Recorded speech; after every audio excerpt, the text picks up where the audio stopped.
to the garden. My name's Wendy and this is My Vegan Veggie Garden. We are currently in the greenhouse again. It's lovely and warm in here, which is why I'm in here. Today I'm thinking about companion planting and what I'm going to be planting alongside my vegetables.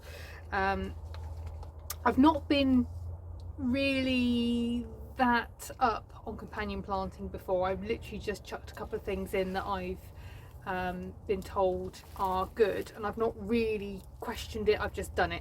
So this year I'm actually taking it a little bit more seriously, and I'm looking at certain plants that I know will benefit my vegetables and keep the beasts away that I don't want and attract the beasts that I do want. And of course, with a vegan approach to gardening, you don't use any chemicals really, or at least I don't anyway. This is the way that I'm approaching it. I don't use any chemicals, I don't use any animal products, so anything that I put into the garden has to be organic, natural and from plant derived sources. So with that in mind, I am concentrating on the companion planting to, as I say, attract in the predators that will then take care of the pests as much as possible anyway. So what I am planning on growing this year, and I've grown previous years, are Nasturtiums. I've got two different varieties. So this one is Burning Embers and this one is Dual Mix. Now I did have Nasturtiums in last year, so they may have self-seeded, but because we've moved all the soil around, I'm not sure where they're going to come up. So I'm going to plant these off. I'll plant those ones, and when they come up I'll decide where they're going to go. So Nasturtiums are really good for any of the Brassica family. In fact, actually Nasturtiums can be planted with pretty much anything at all. Ooh, sorry, caught you with my foot. Oh, Nasturtiums are pretty much good for anything at all in the garden. They will climb, so it makes them really nice for adding some structure as well. I'm consulting various online resources, so the one that I've got open in front of me is called companionplantingchart.com, and it says that Nasturtiums can be planted with beetroot, broccoli, Brussels sprouts, cabbage, dill, kohlrabi, pumpkins, spinach and courgette. I mean, the other nice thing about Nasturtiums is that the flowers are edible and the leaves are edible, and so the little pods, you can collect the little pods while they're still green and pickle them, and they can be used in place of capers, I believe. I've not done it myself, but I've seen that other people have done it and that it's worked quite well. So Nasturtiums act as a sacrifice crop, if you like. So they will attract away things that you don't want on your brassicas. They will attract aphids, black flies, slugs. I believe they also attract the cabbage white, and I'm not entirely certain, but I'm hoping, because I've got a lot of problems with flea beetles in my garden, that they will attract the flea beetles away as well, and stop the flea beetles from decimating my brassicas like they have done for the last 2 years. I am also planting marigolds this year. This is quite an old packet, so I'm hoping that it will still be good. And I've got this packet as well of new ones. Marigolds are really good to plant with your tomatoes, as they, because of their very powerful smell, they deter whitefly, keeping the whitefly away from attacking your tomatoes and you know, sucking the life out of them. The other thing that marigolds are useful for is keeping away root worms, eel worms, because their roots apparently secrete a chemical that these worms don't like. Marigolds are also useful to deter harmful beetles, including bean beetles and asparagus beetles, leaf hoppers, whitefly, tomato moth, cabbage white butterflies, cabbage moth and sweet corn moth. And apparently, I did not know this is from the website growingguides.co.uk, you can make a homemade marigold spray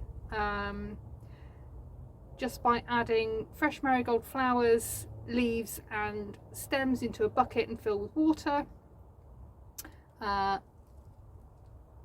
Strain off and put into a spray bottle, and that apparently will prevent fungal diseases like blight in potatoes and tomatoes, and it will also prevent mildew. That's interesting. I might try that this year. Not that I've had any problem with blight before, but there's always a first time, so it's good to have something, you know, that prepared that you can use to combat these things.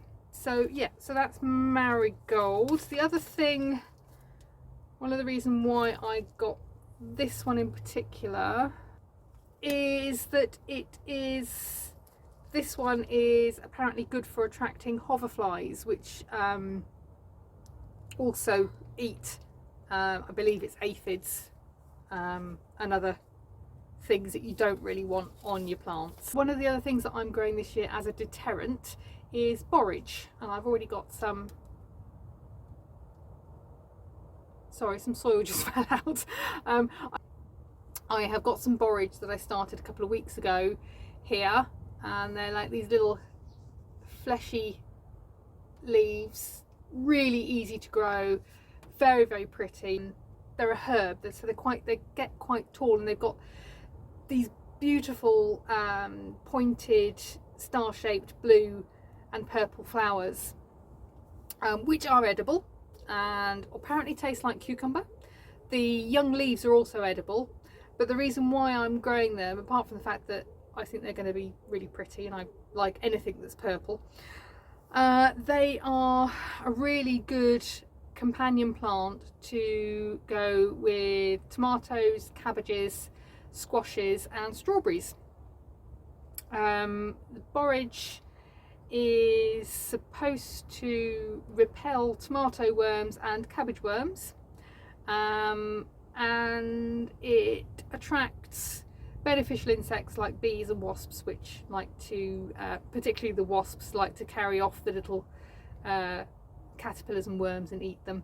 Borage leaves contain potassium, calcium and vitamin C, and you can use them as a mulch to provide vitamins and minerals for your growing vegetables. So the last two that I've got that I'm going to grow this year is Aubrieta and Alyssum. The reason why I've got these two is, I mean, they're really pretty. They are so pretty. I am going to put these in the two patio beds that I cleared out last week.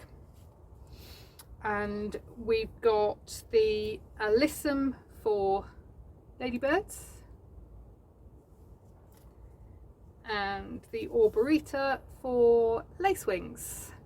And ladybirds are really good for keeping aphids and black fly under control. And I'm not sure what lacewings do, but I'm sure they you know, they're beneficial for us gardeners. I'm sure there's something that they feed on that we don't particularly want on our veggies. So yeah, so that's what I'm growing as companion plants this year. And as I said earlier, I'm not an expert on companion planting at all. In previous years I've grown the French marigolds and I've grown the Nasturtiums, and they were the only ones that I really knew about. So this year I'm experimenting a bit more with some others. If there's any companion plants that you think I should try, let me know. Yeah, that'd be great. So I'm using these recycled trays again. These are the trays that we buy grapes in, and obviously those are what we get mushrooms in. They're perfectly good for starting seeds in. You don't need pots, you don't need any special equipment for starting these seeds in. They're not dependent on particularly high temperatures. Most of them are germinating between 13 and 18 degrees for the nasturtiums, 13 and 18 again for the Aubrieta, yeah, 15 to 20 for the Marigolds. So they'll germinate in the house. They should germinate in a warm room in the house with no problems at all. And they don't need to be particularly deep. I'm just using a mixture of normal compost and coir, as I have done with all of my seed starts. Just going to give that a good water.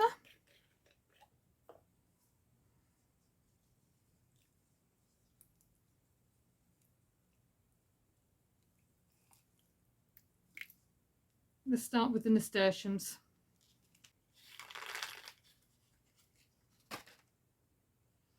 So the nasturtium seeds look like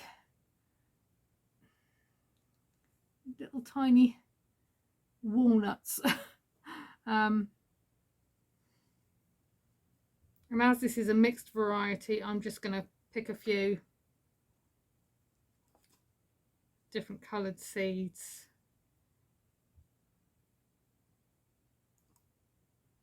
Not too many.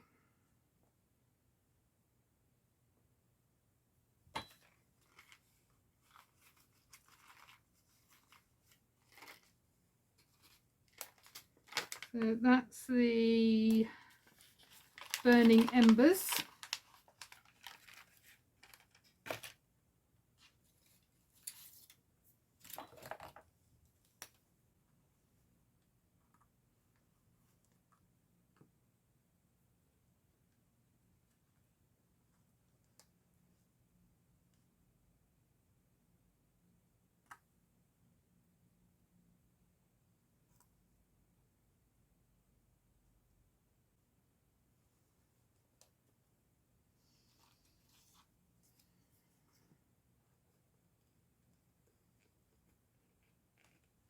I've got enough room in this for one other, so I'll use the French marigold. I always think the marigold seeds are a bit unusual. I don't know if they are. I've certainly never seen any other flower produce seeds like that, but to me they look like little splinters, or the ends of paintbrushes maybe.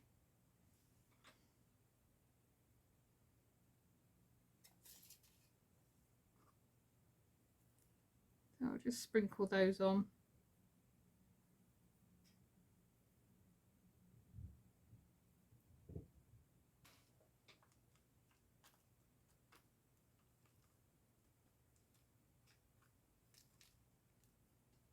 So in this one I will put the other marigold, the Alyssum,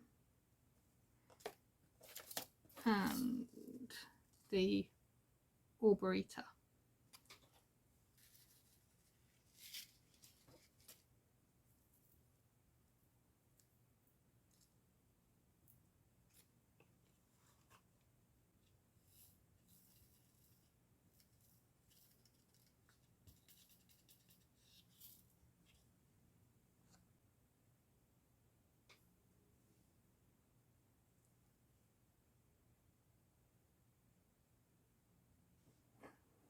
I'm going to cover these ones up now because the Aubrieta doesn't want to be covered, so I'm just going to cover the others, and then I'll just sow the Aubrieta.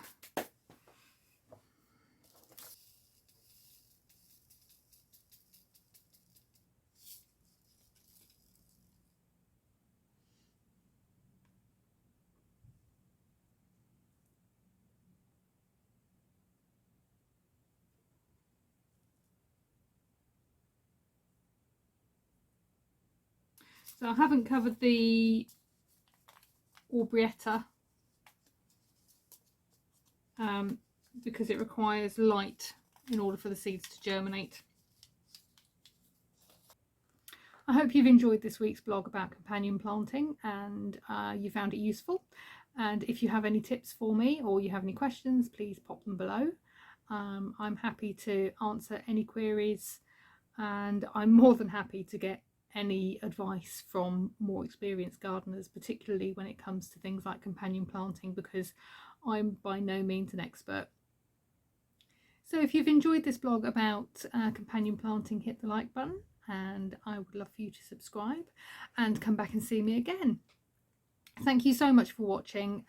It really does mean a lot to me to have anyone really watching this, and yeah, I will see you in the next one. Bye.